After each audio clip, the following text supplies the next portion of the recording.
बखानी। तोर दुआरी माँ आई मैया खाली न कोई जाए। सच्चा मन से जो गोहरावे माँ की आशीष पाए। दुख दरिद्र मिटाए मैया अन्न धन सुख बरसाए। महिमा तोरी निराली है मैया ठड़गी घलो पुत पाए। संझा बिहनिया आरती गावो माता गणदाई। तोरी चरण ला पखारा वो मैया तुरिया माई। फूल पाने नारियल चढ़ावा वो दाई जगदम्बा काली। संझा बिहनिया आरती गावो माता गणदाई। तोरी चरण ला पखारा वो मैया तुरिया माई।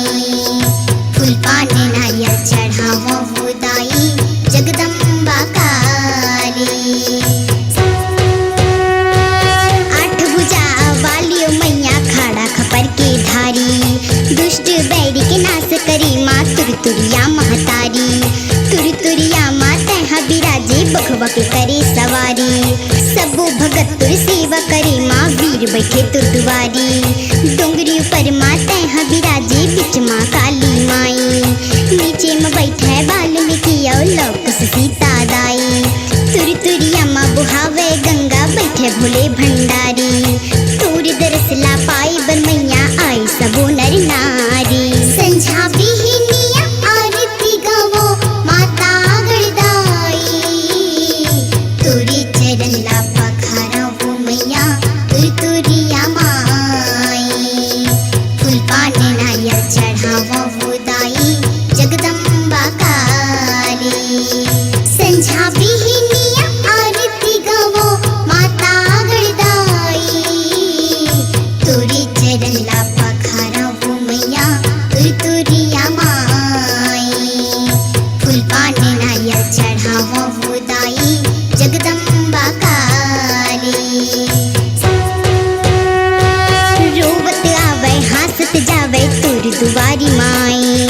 सबकी बिगड़ी कहीं बनैया तुरिया कहाई। मांगे मुरादे पाई मैया हंसत नाचत जाए। पांच भगत सब मिलके मैया तोरी जस लगाए। 9 दिन और 9 रात में मैया जगमग जोत जलाए। अमीर गरीब भिखारी मैया तुर दर्शन बर आए। माता गढ़ माई के आरती जो कोई भक्तन गाए। मनवान चित फल पाए मैया सुख संपत्ति घर आए। अपनी आवाज को दीजिए एक नया मुकाम। डिजिटल रिकॉर्डिंग की दुनिया का जाना पहचाना नाम स्वरांजलि, जहां गूंजती हैं ध्वनियां अपनी माटी की सौंधी सुगंध के साथ। छत्तीसगढ़ी संगीत के विविध रंग जो पहुंचाते हैं पूरे प्रदेश में डिजिटल रिकॉर्डिंग के संग।